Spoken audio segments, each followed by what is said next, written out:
நம்ம எதிர்பார்த்த மாதிரியே ரஞ்சித் அண்ணே நன்றி வணக்கம் நமஸ்தே நமஸ்கார் சொல்லிட்டு கிளம்பிட்டார்.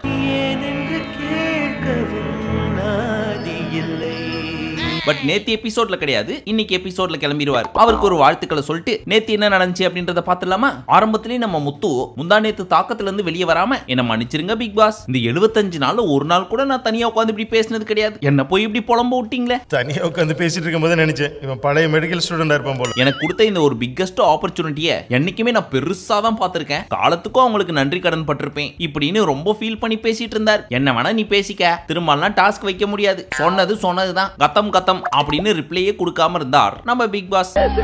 மாமா டேய் என்ன பாருடா போடா டேய்.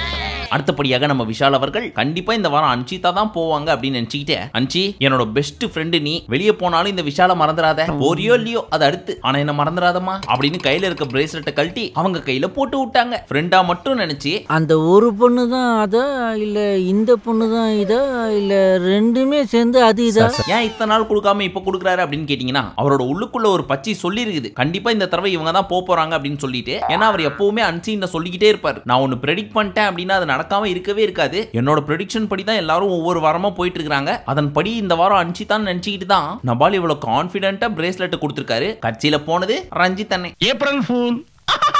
சரி இந்த வாரம் அன்ஷிதா போல, அடுத்த வாரம் ஒரு வேளை போனாங்கன்னு வச்சுங்க, எதை பாஸ் கழட்டி கொடுப்பீங்க?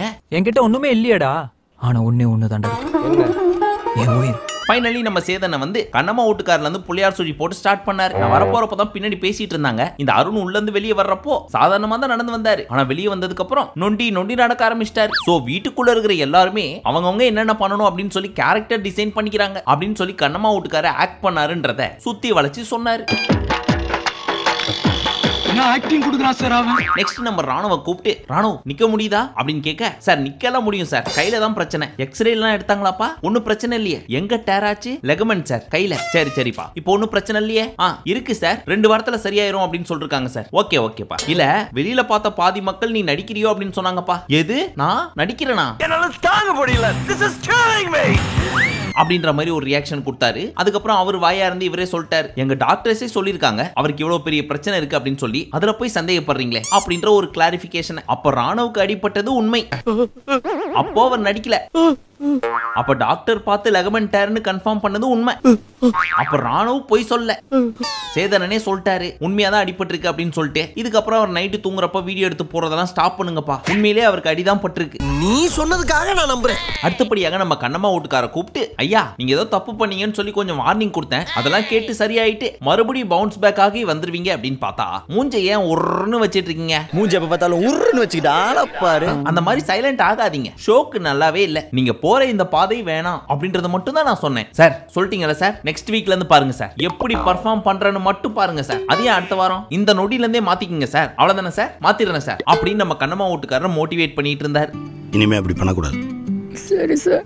நெக்ஸ்ட் மஞ்சரியை கூப்பிட்டு, வீட்டுக்குள்ள உங்களை யாரும் கேட்கலன்னு ஃபீல் பண்ணாதீங்க மஞ்சரி, நான் இருக்கேன், எப்படிமா இருக்கீங்க? நல்லா இருக்கு சார், ஃபீல் பண்ணாதீங்கம்மா, ரொம்ப நல்லா டஃப் கொடுத்தீங்க அப்படின்னு இவங்களையும் மோட்டிவேட் பண்ணிட்டு இருந்தார். நீ ஒன்றும் கவலைப்படாதம்மா, இவங்க ரியாக்ட் பண்ற அளவுக்குலாம் உனக்கு பெரிய பிரச்சனை ஒன்றும் இல்லை. சோ இப்படியே மோட்டிவேட்டிங்லயே போயிட்டு இருந்துச்சா, சார் இது நமக்கு செட்டே ஆகாது, விஜய் சேதுபதினா யாரு, ரோஸ்ட் கிங், கமான் சார் அப்படின்னு ஆர்வமா பார்த்துட்டு இருக்கிறப்போ பவித்ராவை கூப்பிட்டு, என்னமா ஃபயர் மோடா? ஆமா சார் நல்லா இருந்துச்சா? நல்லா இருந்துச்சு, ஆனா பத்தல, அடுத்த தடவை இன்னும் பெஸ்டா பண்ணு, ஏன்னா இந்த ஜெஃப்க்கும் விஷாலுக்கும் சொல்லி சொல்லி டயர்ட் ஆயிடுச்சு அப்படின்னு சம்பந்தமே இல்லாம அங்க உட்கார்ந்துட்டு இருக்கவங்க மண்டையில ஒரு கொட்டு கொட்டுறாரு. சும்மா டைம் பாஸ். தலைவரே நான் சும்மா செவனே தானே உட்காந்துட்டு இருந்தேன், என் மண்டையில எது கொட்டுறீங்க அப்படின்ற மாதிரி ஒரு லுக் கூட்டுச்சிங்க இந்த 2 பீஸுங்களும். யாரு வம்பு தும்புக்காச்சும் போனா. அதுக்கப்புறம் ஜாக் அப்படின்னு கூப்பிட்டதுதான் வெளியில இருந்து பயங்கரமான சவுண்ட், கிளாப். என்னடா இது வரைக்கும் இல்லாத அளவுக்கு கிளாப்ஸ் அப்படின்னு ஆச்சரியமா அவங்களே பார்த்துட்டு இருந்தாங்க. எனக்கு ஒரு மாதிரியாட்டா இருக்கும். அதுக்கப்புறம் நம்மால இவங்களுக்கு ஒரு மோட்டிவேஷன் ஸ்பீச் கொடுத்தாரு. ரெட் கார்பெட்டை பார்த்த உடனே நெகட்டிவா இதுக்கு முன்னாடி நினைச்சே அந்த மாதிரி தான் ஏதோ நடக்க போதும் அப்படின்னு ஃபீல் பண்ணது தெரிஞ்சே, பட் ஃபீல் பண்ணாதீங்க, நீங்க ரொம்ப நல்லா ஆடுறீங்க அப்படின்னு பயங்கரமா தட்டி கொடுத்துட்டு இருந்தார். நாம செம்மையா வாழ்ந்து காட்டுறது தான் நம்ம வாழவே கூடாதுன்னு நினைக்கிறவங்களுக்கு நாம கொடுக்குற பெரிய தண்டனை. சரிப்பா இப்ப ஆரம்பிக்கலாமா? மோட்டிவேஷன் ஸ்பீச் எல்லாம் அவ்வளவுதான் அப்படின்னு ஓரம் கட்டிட்டு, எப்பா ராணவு நீ கீழே வந்த உடனே யாரெல்லாம்ப்பா உன் மேல டவுட் ஆனாங்க அப்படின்னு கேட்டதுக்கு ஒரு 4 பேர் ஏஞ்சி நின்னாங்க. விஷாலு, ஜெஃப்ரி, சௌந்தர்யா மற்றும் அன்ஷிதா. சோ அவங்கள ரோஸ் பண்ண போறேன்னு சொல்லி ஒவ்வொருத்தரா கேட்டுட்டு இருந்தாங்க. அதுல விஷால் என்ன சொன்னாரு, டவுட் இருந்துச்சு எனக்கு இல்ல டீமுக்கு அப்படின்னு அவங்க தலையில போட்டு விட்டாரு. ஏதோ ஒரு பிட்ட போட்டு தப்பிச்சிட்டானே. சவுண்ட் அவன் தெரியணும் அப்படின்றதுக்காக என்ன வேணா பண்ணுவான் சார், அந்த மாதிரி ஏதாவது பண்றானோ அப்படின்னு டவுட் வந்துச்சு சார் அப்படின்னாங்க. ஜெஃப்ரி சார் அவன் ஊந்தது ரைட் சைடு ஆனா லெஃப்ட் சைடு லிகமெண்ட் டேர்ன்றான் சார், அதான் எனக்கு டவுட் இப்படிலாம் சொல்றது கேட்டு அந்த லிகமெண்ட் எப்ப வேணா டேர் ஆயிருக்கலாம்ப்பா, ஆனா 80% நின்றுக்கலாம். அதுக்கப்புறம் ஒரு சின்ன ஆக்ஷன்ல பேலன்ஸ் இருக்கிற 20% கிழிஞ்சி அப்ப ரியாக்ஷன் வந்திருக்கலாம், அதெல்லாம் சொல்லவே முடியாது. இதே மாதிரி எனக்கு ஒரு சம்பவம் நடந்துச்சு அப்படின்னு ஆண்டவர் மாதிரி அவரோட கதையை ஒன்னு சொன்னாரு. சரி எங்க லென்த்தா போயிடுவாரோ அப்படின்னு பார்த்தோம். பட் ஷார்ட் அண்ட் ஸ்வீட்டா முடிச்சு விட்டார். உன்னை விட உன் மாப்பிள்ள ஸ்மார்ட்டா இருக்கு. ஆகையால் இந்த விஷயத்துல நம்ம அண்ணன் ராணவுக்கு ஃபுல் சப்போர்ட் பண்ணிட்டு, ராணவுக்கு யாரு சப்போர்ட் பண்ணலையோ அவங்க எல்லாரையும் செஞ்சு விட்டுட்டு இருந்தார். அதுல முக்கியமா அன்ஷிதா. ஏமா அன்ஷிதா நீ என்ன காரணம் சொன்ன, ப்ரோமோல வர்றதுக்காக என்ன வேணா பண்ணுவான்னு சொன்னல அப்படின்னு கேட்ட உடனே மக்கள் எல்லாம் பயங்கரமா கைத்தட்ட ஆரம்பிச்சிட்டாங்க. அந்த அளவுக்கு நம்ம அன்ஷிதா மேல காண்டு. இவனை பார்த்தாலே எரிச்சலா இருக்கு. சோ அவங்களோட சேர்ந்து நம்ம அண்ணனும், ஏமா உனக்கு பேச வருதுன்றதுக்காக என்ன வேணா பேசுவியா நீ, இதுல அன்பு பாசன்னு வேற ஒரு பிட்டு, இப்ப எங்க போச்சு அந்த அன்பு, இங்க பாருமா ஒருத்தரை பிடிக்கல அப்படின்னாலும் அடிபட்டிருக்கு அப்படின்றப்போ நடிக்கிறான் கிடிக்கிறான்லாம் சொல்லக்கூடாதுமா அப்படின்னு ஒரு அட்வைஸ் கொடுத்து அப்போதைக்கு உட்கார வச்சிட்டார். பட் இதெல்லாம் சொல்றப்போ அண்ணன் முகத்தை பார்த்தா ரொம்ப அப்செட் ஆயிட்டாரு, பர்சனலா எடுத்துக்கிட்டாரு போல இருக்கு.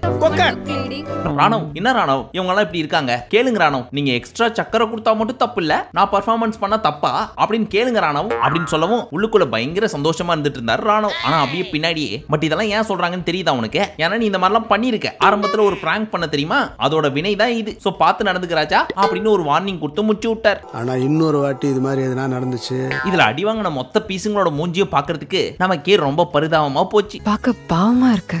அடுத்து மஞ்சரி என்ன சொன்னாங்க இந்த மேட்டர்ல, சார் நல்ல வேலை அவனுக்கு லிகமெண்ட் டேர் ஆச்சு, லிகமெண்ட் டேர் ஆகாம வலிக்குது அப்படின்னு சொல்லியிருந்தா கூட நம்பி இருக்க மாட்டாங்க அப்படின்னு சொல்றதை கேட்டு நம்ம அண்ணன் பயங்கரமா வருத்தப்பட்டு, ஏங்க பாதிக்கப்பட்டா சந்தேகப்படக்கூடாதுன்னு சொல்ற அளவுக்கு கூட அவங்களுக்கு புத்தி இல்ல, இதெல்லாம் கூட சொல்லணுமா உங்களுக்கு அப்படின்னு கோச்சிட்டு டீ சாப்பிடறதுக்காக பிரேக் விட்டு போயிட்டார். ராணுவ பாதிக்கப்பட்டதை விட அண்ணன் பெருசா பாதிக்கப்பட்டிருப்பார் போல இருக்கே. லைட்டா சரி அடுத்தபடியா டாஸ்க்கு வந்தாரு. அந்த டாஸ்க்ல யாருப்பா ரொம்ப டர்ட்டியா ஆனது அப்படின்னு கேட்டதுக்கு மஞ்சரி பர்சனல் அட்டாக் பண்ணாங்க சார், டாஸ்க்ன்ற பேர்ல ப்ரோவோக் பண்ணாங்க சார், நடிகைன்லாம் கூட சொன்னாங்க சார் அப்படின்னு ஆரம்பத்திலேயே அன்ஷிதாவை போட்டு கொடுக்க ஆரம்பிச்சிட்டாங்க. அங்கேயே நம்ம அன்ஷிதாக்கு தெரிஞ்சு போச்சு, ஏற்கனவே கிளாப்ஸ் நம்மள பத்தி நெகட்டிவா சொன்னா இதுல மஞ்சரி நம்மள பத்தி பேச ஆரம்பிச்சாவே கிளாப்ஸ் வருது, சோ இன்னைக்கு நம்ம மண்டை தான் உருள போதா, சரி ரெடி ஆயிக்குவோம் கிரியாளா உடம்ப இரும்பாக்கிக்கடா, அடமலா ஆரம்பிச்சு வெளுத்து வாங்க போகுது அப்படின்னு அவங்களும் ரெடி ஆகிட்டாங்க. இதுக்கு உன் கருத்து என்னமா அப்படின்னு அன்ஷிதாட்ட கேட்டதுக்கு, சார் அவ இன்னும் நடிக்கதான் சார் செய்யறா அப்படின்ட்டாங்க. அதுக்கு மஞ்சரி, சார் அதுக்கும் நான் கை வலிக்குதுன்னு கூட சொல்ல சார், அப்படின்னு மட்டும்தான் சார் ஃப்ரெண்ட்ஸ் படத்துல வர்ற சார்லி மாதிரி சொன்னேன், ஏன்னா என்னோட கை அன்ஷிதாவால லாக் செய்யப்பட்டிருந்துச்சு சார், எனக்கு இது தெரியவே தெரியாது சார், இப்பதான் இவங்க சொல்லி தெரியும். ஓ அப்படியாமா, அவங்க சொல்லி தான் தெரியுமா, அப்படி உனக்கு தெரியாது இருக்கிறப்ப அவங்கள நடிகன்னு சொல்றியே அது எப்படிமா அப்படின்னு பாயிண்ட் புடிச்சு அடிக்க ஆரம்பிச்சிட்டாரு. இந்த அடியில இருந்தே அன்ஷிதா மீண்டு வராதப்போ நம்ம ஜாக்கு வேற, சார் மஞ்சரிக்கு கைனா எனக்கு கால் சார், அன்ஷிதா என் கால்ல படுத்துட்டு காலுன்னு கத்தனா கூட உள்ள சார், எனக்கு ஒரு பாயிண்ட்ல மயக்கமே வந்துச்சு சார், சார் இதெல்லாம் போய் சார், நான்லாம் அவன் காலில் படுக்கவே இல்லை, பவித்ரா மேல தான் படுத்துட்டு இருந்தேன். ஏமா நீ பாடுறிய ஒரு கேம், அதுக்கு பேர் என்ன, அதுதான் dirty game sir, please sir புரிஞ்சுக்கோங்க, அவங்க எல்லாரும் வந்து எங்களை அட்டாக் பண்ணாங்க தெரியுமா 2 டீமா, ஏமா அப்படி பண்ணக்கூடாதுன்னு ஏதாவது ரூல் இருக்கான்னு, அவங்க உனக்கு பண்ணாங்க அப்படின்னா 2 நாளைக்கு முன்னாடி நீங்க பண்ணீங்களே அது டர்ட்டி இல்லையா அப்படின்னு அன்ஷிதாவை லெஃப்ட் ரைட் டாப் பாட்டம் இப்படின்னு எல்லா பக்கத்துல இருந்து குத்து விட்டுட்டு இருந்தார். அங்கேயே அக்காக்கு கண்ணு கலங்க ஆரம்பிச்சிச்சு, பட் அப்போதைக்கு அழாம சமாளிச்சிட்டாங்க. இருந்தாலும் பாக்கிறதுக்கு லைட்டா பரிதாபமா தான் இருந்துச்சு. ஆனா பேசின பேச்சு கொஞ்சமா நஞ்சமா, பட் இவங்கள மட்டும் கேட்டுட்டே இருக்காரு, பட் இவங்களுக்கு சப்போர்ட் பண்ணவங்களை கேட்கவே இல்லையே அப்படின்னு நினைச்சிட்டு இருக்கிறப்பதான் பொசுக்குன்னு விஷால் எழுப்பி கேள்வி கேட்க ஆரம்பிச்சிட்டாரு. நம்ம மைண்ட் வாய்ஸ் இவருக்கு அவ்வளவு சத்தமாவா கேக்குது, என்ன மைண்ட் இது வெளியெல்லாம் கேக்குதா, அவருக்கே கேட்டிருக்கும் அப்படின்னு ஃபீல் ஆச்சு. ஏன்பா விஷால் அன்ஷிதாக்கு வலிக்குது அப்படின்றப்ப பிரிச்சு விட்ட, அதுவே ஜாக்குக்கும் சரி மஞ்சரிக்கும் சரி வலி வலின்னு கத்திட்டு இருந்தாங்களே, அப்ப பிரிச்சு விட்டு பாஸ் பண்ணிருக்கலாம், அப்ப மட்டும் ஏன் பண்ணல அப்படின்னு கேட்டுட்டு இருக்கிறப்போ பொசுக்குன்னு ஜாக் எழுந்து, சார் அவர் அன்ஷிதாக்கு மட்டும் தான் சார் பண்ணுவாரு அப்படின்னு போட்டு விட்டு டபக்குன்னு உட்காந்துக்கிட்டாங்க. ஏற்கனவே அந்த ஆள் அடிக்கிறதுல குறியா இருக்காரு, நீ வேற அம்மா அப்பா கோத்து விடுற அப்படின்ற மாதிரி ஒரு லுக் விட்டாரு நம்ம விஷால். போடா பேசும்போது அதை நாம படுத்தோம். எல்லாரும் ஒண்ணு போடுறாங்களே நம்மளும் ஒண்ணு போட்டு விடுவோம் அப்படின்னு முத்து என்ன பண்ணாரு, சார் இந்த டாஸ்கோட ஸ்டார்ட்லயே பேசி வச்சிருந்தோம் சார், யாராவது ஒருத்தங்க லாக் போட்டு வச்சிருக்காங்க அப்படின்றப்போ வலிக்குது அப்படின்னா அதை அப்படியே பிரிச்சு விட்டுறணும், திரும்ப அந்த வலி சரியானதுக்கு அப்புறம் எப்படி அந்த லாக்கை ரிலீஸ் பண்ணாங்களோ அதே பொசிஷன்ல தான் ஸ்டார்ட் பண்ணணும் அப்படின்னு சொல்லி தான் சார் பேசியிருந்தோம். எது இந்த டாக் வேற போச்சா? இது அன்சிதாக்கு தெரியுமா? நல்லா தெரியும் சார். அப்ப தெரிஞ்சுமே தான் நீ இப்படி எல்லாம் பண்ணி அன்சிதா? ஆமா சார். சுச்சமே இல்ல. இது சரியாமா? உனக்காக பரிதாபம் பார்த்து விடுறாங்க, அப்படி இருக்கிறப்ப டைரக்டா வந்து ஆடுற, இதெல்லாம் என்ன கேம்? இதே விஷயத்தை உனக்கு வேற ஒருத்தர் பண்ணியிருந்தா நீ சும்மா விட்டுருப்பியா? உனக்கு நடந்தா அநியாயம், அவங்களுக்கு நடந்தா அதை நியாயமா பார்க்க மாட்டீங்க அப்படின்னு ஃபுல் அடி நம்ம அன்சிதாக்கு மட்டுமே தான் கொடுத்துட்டு இருந்தாரு நேத்தி ஃபுல் எபிசோட்லயும். சரி அடிச்சிட்டு போங்கடான்னு விட்டுட்டேன். இதெல்லாமே சரிதான், இருந்தாலும் ஒரு ஓரமா சின்னதா பாராட்டி இருக்கலாம். அன்சிதாவையும் பவித்ராவையும் ஆல்ரெடி பாராட்டிட்டாரு, இன்னும் கொஞ்சம் எக்ஸ்ட்ராவா பாராட்டி இருக்கலாம். ஏன் அப்படின்னு கேட்டா அந்த டாலை காப்பாத்துறதுக்காக ரொம்பவே 2 பேரும் கஷ்டப்பட்டாங்க. எத்தனை பேர் வந்தாலும் அடிச்சு தூக்கி போட்டு பயங்கரமா டிஃபெண்ட் பண்ணாங்க. அதையும் கொஞ்சம் சொல்லியிருந்தா இவர் தட்டியும் கொடுக்குறாரு, தப்பு செஞ்சா தட்டியும் கேட்கிறாரு அப்படின்ற மாதிரி இருந்திருக்கும். ஆனா ஒரே ஒரு % பாராட்டிட்டு 99% ரோஸ்ட் பண்ணி எடுத்துட்டாரோ அப்படின்னு பீலாச்சு. இருந்தாலும் தப்பு இல்ல, விஜய் சேதுபதினா யாரு? Roast king. அப்ப அதுதானே டாப்பா இருக்கணும். So it's okay. சரி, இந்த மேட்டரை பத்தி நிறைய பேசிட்டோம். வேற யாருக்காவது ஏதாவது கருத்து இருக்காப்பா அப்படின்னு கேட்டப்போ இவங்க 2 பேர் கை தூக்குனாங்க. ஏமா சௌந்தர்யா, உனக்கு மட்டும் ஏமா எப்பவுமே கருத்தே இருக்க மாட்டேங்குது அப்படின்னு கேட்டதுக்கு இருக்கு சார், எனக்கும் இருக்கு. அப்ப சொல்லுமா. சார் எனக்கு என்ன தோணுச்சுன்னா, முத்துவன் மஞ்சரி தான் பயங்கர ஸ்ட்ராட்டஜி கிங் ஆச்சே, அவங்க என்ன பண்ணிருக்கலாம் அப்படின்னா பிங்க் டீமை விட்டு எல்லோ டீமை கான்சென்ட்ரேட் பண்ணிருந்தாங்க அப்படின்னா அசால்ட்டா ஜெயிச்சிருக்கலாமே அப்படின்னு தோணுச்சு சார். உனக்கு ஏதோ எல்லோ டீம் மேல காண்டு, அதனாலதான் நீ இப்படி சொல்ற, அது அவங்க ஸ்ட்ராட்டஜியா கூட இருக்கலாம்ல அப்படின்னு ஆஃப் பண்ணி விட்டார். இவன் நம்மள டைம் பாஸ்க்குனே வச்சிருக்கானோ. இதுக்கு தானே நான் அமைதியா இருந்தேன். கூப்பிட்டதையும் கூப்பிட்டு கருத்துன்னு ஒன்னு சொல்ல வச்சுட்டு இப்படி டேமேஜ் பண்ணி விடுவீங்கன்னு தெரிஞ்சுதானே வாயை மூட்டு இருந்தேன் அப்படின்னு நம்ம சௌந்தர்யா நினைச்சது அவங்க முகத்தில் பச்சையாக தெரிந்தது. ஐயோ நானே வந்து மாட்டிக்கிட்டனே.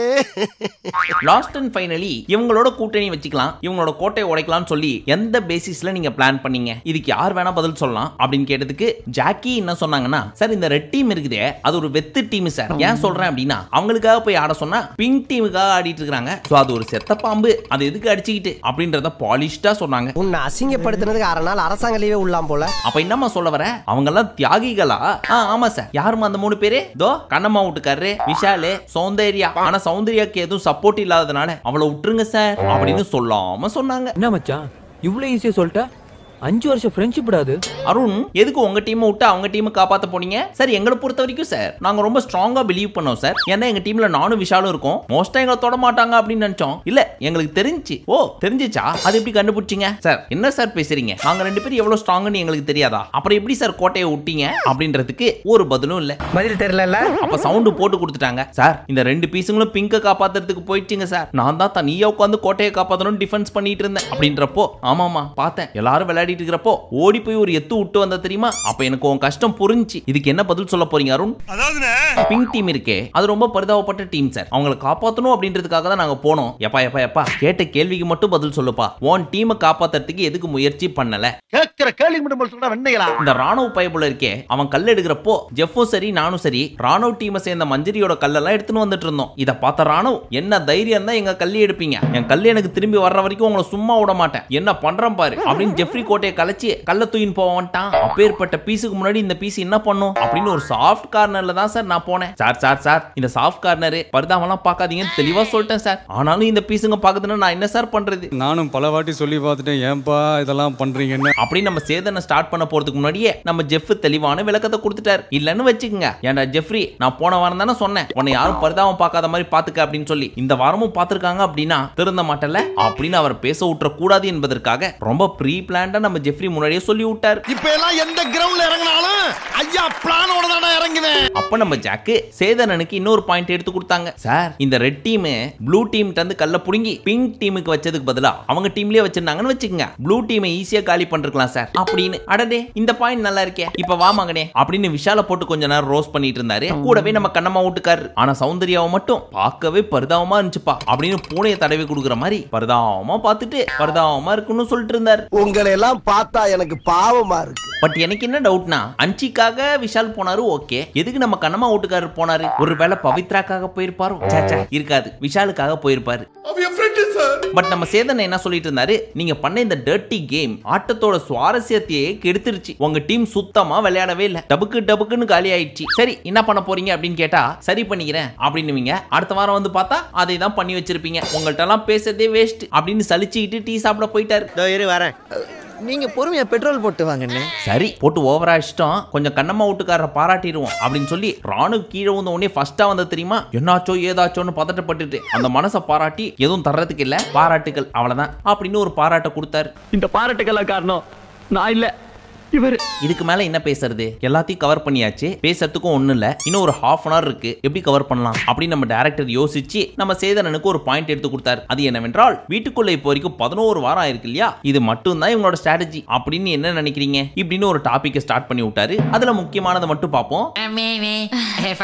நம்ம மஞ்சு இருக்காங்கல்ல, அவங்க விஷால என்ன சொன்னாங்க, இந்த பீஸ் பின்னாடி இருந்து போட்டு கொடுத்து மத்தவங்கள வச்சு காரியம் சாதிச்சுக்குது, அதனால அவங்க பேசுறாங்க, இந்த பீஸ் வேடிக்கை பாக்குது அப்படின்னு கரெக்டா கண்டுபிடிச்சிட்டாங்க. நம்ம வெளியில இருந்து அனலைஸ் பண்றத இந்த அக்கா எப்படி உள்ள இருந்தே அனலைஸ் பண்ணிருக்கு பாத்தீங்களா? எல்லாருக்கும் மூளை 1 கிலோ 400 கிராம், எனக்கு மட்டும் 1 கிலோ 500 கிராம். அதுக்கப்புறம் ரஞ்சித் அண்ணன், பவித்ரா, சௌந்தர்யா 3 பேரும் காமனா சொன்ன ஒரே பாயிண்ட் என்ன அப்படின்னு கேட்டீங்கன்னா, தன் குறையை மறைச்சி மத்தவங்களோட குறையை பெருசா காட்டுறது தான் இந்த முத்துவோட வேலை அப்படின்ட்டாங்க. ஆனா எந்த ஒரு பீஸுமே சரி நம்ம ரஞ்சித் அண்ணனை பத்தி எதுவுமே சொல்லல, அன்பை மட்டுமே காமிச்சு கட்சி வரைக்கும் ஓட்டுறது தான் இவரோட ஸ்ட்ராட்டஜி அப்படின்னு சொல்லி. ஏன்னா எல்லாருக்குமே தெரிஞ்சு போச்சு அண்ணன் தான் நீ போறாரு அப்படின்னு சொல்லி, அதனால மத்தவங்களை அடிச்சுப்போம் அப்படின்னு இவங்களுக்குள்ளேயே மாறி மாறி அடிச்சுக்கிட்டாங்க. போறப்பயாவது சந்தோஷமா போட்டுமேன்னு சொல்லி நம்ம ரஞ்சித் அண்ணன் மேல நம்ம பசங்களுக்கு இருக்க பாசம் இருக்கே, உங்களுக்கு எல்லாமே அவர்தான். அடுத்து நம்ம ஜாக்கி என்ன சொன்னாங்க, இந்த அன்ஷிதா இருக்காங்களே அவங்க அன்பு பாசம் நேசம் அப்படின்ற மாதிரி ஒரு ஸ்ட்ராட்டஜி யூஸ் பண்ணுவாங்க சார். அதுக்கப்புறம் அவங்களுக்குள்ள ஒண்ணு இருக்கும் தெரியுமா, டெவில் மோடு, அது வெளியே வந்துடும் சார். அதை மறைக்கிறதுக்காக மறுபடியும் அன்பு மோடுக்கே போயிருவாங்க சார். அப்படியே பாசமா சோறு போடுறது, 4 வார்த்தை அன்போட தெளிச்சு விடுறது, இந்த மாதிரியான வேலைகள்லாம் பண்ணுவாங்க அப்படின்னு சொல்லி நங்கு குத்துனாங்க. நம்ம நேத்து தான் ஒரு விஷயம் சொன்னோம், அன்ஷிதாவை பொறுத்த வரைக்கும் தன்னை அடிக்கிற வரைக்கும் வேடிக்கை தான் பார்ப்பாங்க. தப்பி தவறி அடிச்சாங்க அப்படின்னா அதுக்கு மேல 2 அடி சேர்த்து அடிச்சா மட்டும்தான் அவங்களுக்கு மனசு ஆறும். அதனால அன்ஷிதா அதே ஜாக்கு பேரை சொல்லிட்டு ஒரு விஷயத்தை பதிவு பண்றதுக்காக 50 தடவை கூட சொல்லுவாங்க சார். அதுக்கப்புறம் வாரம் கைத்தட்டல் வரும் தெரியுமா, அதை வச்சு இவங்களோட ஃப்ரெண்ட்ஷிப் யார் கூட அப்படின்றத முடிவு பண்ணுவாங்க சார். எப்படி ஆமா சார், தீபக் அண்ணனுக்கு கைத்தட்டல் வந்துச்சு, சோ அவங்களோட பேச ஆரம்பிச்சிட்டாங்க. ஏன்னா அவங்களுக்கு பிடிக்கவே பிடிக்காது தீபக் அண்ணனை, பட் இப்போ வந்து பிடிக்கும்னு ஒண்ணு பண்ணிட்டு இருக்காங்க அப்படின்னு ஒரு குத்தி விட்டு போயிட்டாங்க. That is the power of snake Babu. அடுத்தபடியாக ரயான் ஜெஃப்ரியை பத்தி ஒரு சிறப்பான விஷயம் சொன்னாரு. சார், ஒரு டைம் நீங்க ஒரு அட்வைஸ் பண்ணீங்க தெரியுமா, கோவா கேங் டீமா இருங்க, ஆனா அந்த டீம் பிக் பாஸோட ரூலை பிரேக் பண்ணாத மாதிரி இருக்கணும், நிகழ்ச்சியை சுவாரஸ்யமா கொண்டு போகணும் அப்படின்னு சொல்லி அன்னையில இருந்து அப்படியே கேங் பக்கமே வர்றது இல்ல சார். இங்க யார்ட்டையும் பேசுறதும் இல்ல சார். அப்படியே எங்களை பார்த்தானா திருப்பிட்டு போயிடுறான் சார். அதுக்கு பதிலா என்ன பண்றான்னா, புதுசா பவித்ரா அப்படின்ற பொண்ணை ஃப்ரெண்டு பிடிச்சிட்டு அது கூடயே சுத்திட்டு இருக்கான் சார் அப்படின்னு கரெக்டா கண்டுபிடிச்சு ஒன் வேர்ட் क्वेश्चनக்கு எஸ்ஏ மாதிரி பெருசா எழுதி ஜெஃப்ரி யார் என்று போஸ்டர் அடிச்சு ஒட்டி விட்டார் ரயான் மற்றும் ஜாக். என்னால் தாங்கிக்க முடியாது, கண்டிப்பா திருப்பி கொடுத்துருவேன். ஏய், கொடுத்து வாங்குனது பத்தாதா? பட் இதெல்லாத்தையும் கேட்ட நம்ம சேதன நாட்டாம படத்துல வர்ற விஜயகுமார் மாதிரி இதெல்லாம் காரணமா ஏத்துக்க முடியாது, இது எப்படி ஸ்ட்ராட்டஜி ஆகும், செல்லாது அப்படின்னு ஆஃப் பண்ணி விட்டாரு. நீ சொல்றத நம்புறது எப்படி? கடைசியாக நம்ம ராணு சௌந்தர்யாவை பத்தி என்ன சொன்னாரு, சார் வீட்டுக்குள்ள ஏதாவது இவங்க சிறப்பா ஒண்ணு செஞ்சு விட்டுறாங்க சார், ஆனா அது பெருசா ஆயிடுச்சுன்னு வச்சுக்கோங்க, அதை மறைக்கிறதுக்கு கியூட்டா ஒண்ணு பண்ணி ஏமாத்துறாங்க சார். எப்படி கோர்த்து விடுது அப்படின்னாரா, அதுல நீங்க ஏமாந்தீங்களா அப்படின்னு கேட்க ஆமான்ட்டாரு. இவர் கேள்வி புரிஞ்சுதான் இந்த பதில கொடுத்தாரா இல்ல உண்மையிலே ஏமாந்துட்டாரா? அப்படி ஏமாந்துட்டாரு அப்படின்னா அடுத்த வாரம் இவங்க 2 பேரையும் வச்சு ரீல்ஸ் கன்ஃபார்ம். அப்ப சொல்லு, எங்க ஜோடி பொறுத்த எப்படி இருக்குது? சரி, நேத்து வீடியோ பார்த்து நிறைய பேர் கமெண்ட் பண்ணிருந்தீங்க, என்னது இந்த பயபுள்ள இவ்வளவு சீக்கிரம் வீடியோ போட்டிருக்கு அப்படின்னு. வீடியோ ஆன் டைமுக்கு ஹாட் ஸ்டார்ல ரிலீஸ் ஆகி போச்சு. அப்படி இருக்கிறப்ப நாங்க இதுக்கு லேட் பண்ணோம். இந்த மாதிரி ரெகுலரா 9 மணிக்கெல்லாம் ஹாட் ஸ்டார் ரிலீஸ் பண்ணிட்டாங்க அப்படின்னா நாங்களும் ஒரு 7:30 மணிக்கு முன்னாடி ரிலீஸ் பண்ணிடுவோம். பட் அங்க டிலே அப்படின்னா நமக்கும் டிலே தானே ஆகும். அதுதான் ஒரே ரீசன். மத்தபடி உங்க சந்தோஷம் தான் எங்களோட உயிர் மூச்சு அப்படின்லாம் சொல்ல விரும்பல. அவங்க சீக்கிரம் விட்டா நாங்களும் விட்டுறோம்னு சொல்ல வரோம். ஓகே, மீண்டும் உங்களை நாளை காலை சந்திக்கும் வரை நன்றி, வணக்கம், நமஸ்தே, நமஸ்கார்.